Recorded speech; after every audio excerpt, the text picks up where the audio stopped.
Arsene, 7 wins in a row, 9 wins in 10, but there's still a sense the team is some way short of its full potential.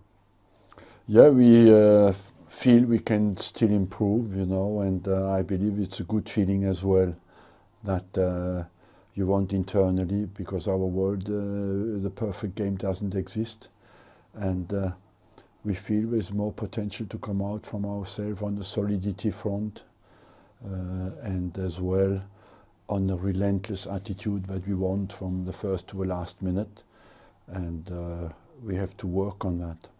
How exciting is it for you to know there's room for improvement? It's very exciting, because our job is always to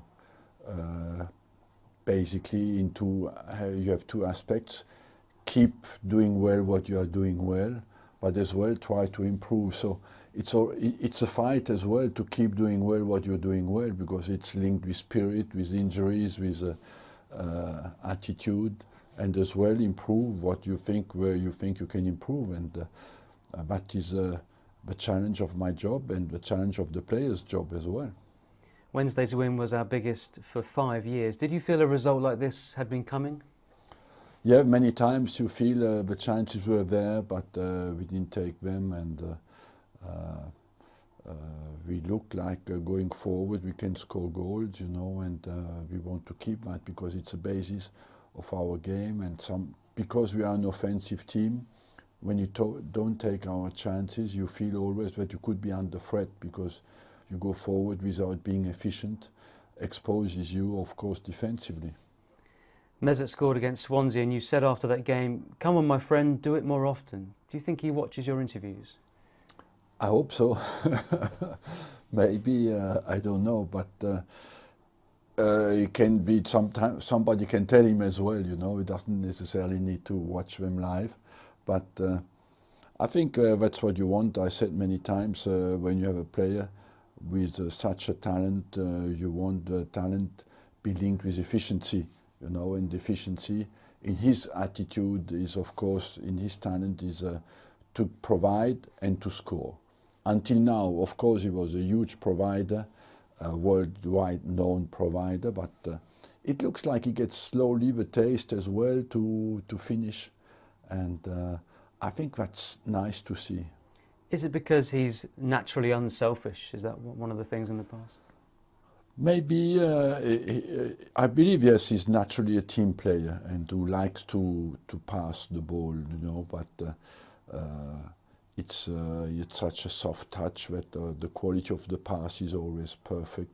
But there's somewhere as well that sometimes, without noticing it, you can accept that you do not score goals and it's not your job, and so you restrict yourself without noticing it really, but you accept, you stay in your game and you don't get out of your zone, and I think that's what he needs to do, and there's no reason why he shouldn't score more goals.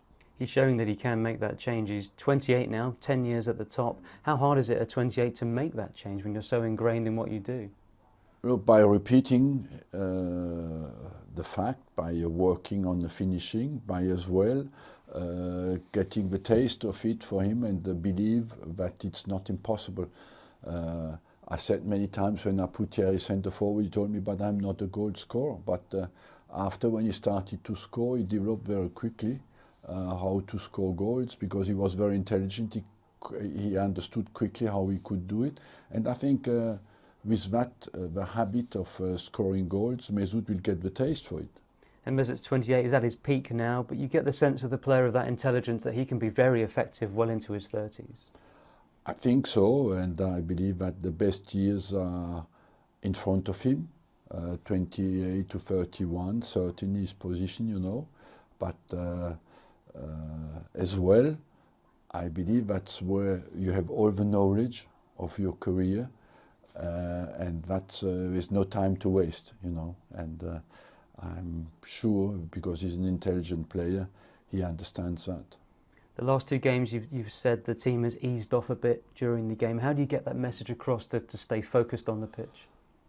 Well, I think first by analyzing the games and noticing that you have periods where you are not as relentless as you would like to be, and as well by reminding ourselves that the game is never won, even with 2-0 up in the Premier League. Teams fight hard to come back, and we had a good experience, I think, as well. You learn from your experiences, and we learned against Swansea. We could have been punished against Swansea, and hopefully we have learned from that without paying any damage. Another big test on Saturday against Middlesbrough. They're fourth bottom, but all their games have been tight. All their games have been tight. Well, it's a team who is technically good, who plays, and we have the third game in the week. The challenge was to win the 3 games that we are expected to win. We have done it with 2 games. We have to show that we can do it with the third one, that you can complete our challenge, of course. Where does their big danger come from? Look, they have Negredo up front. They have Downing, is a good provider, and their main danger comes from crosses. They cross, one of the teams who crosses the most in the league, and they can get to the end of things. There are plenty of people in the box. They have Gaston Ramirez as well, who is a good player, you know. So I believe that that danger comes from basically the people who can finish and who can get in the box. They have Callum Chambers as well. He can't play on Saturday. What have been the reports coming back from his time up there? That he has done well, and that is getting better in every single game. And as I saw the game they played against Watford, I believe he had a good game, and even when he played right back in the last 20 minutes, he looked very good in the last 20 minutes, even in the right back position. I'm very happy because he's a player I feel has a huge potential, but he needed experience, he needed Premier League games, and at Middlesbrough in a very short time he has become a very important player. They rely on him a lot, they trust him a lot, and that's for me very good news for Callum first, and for us as well.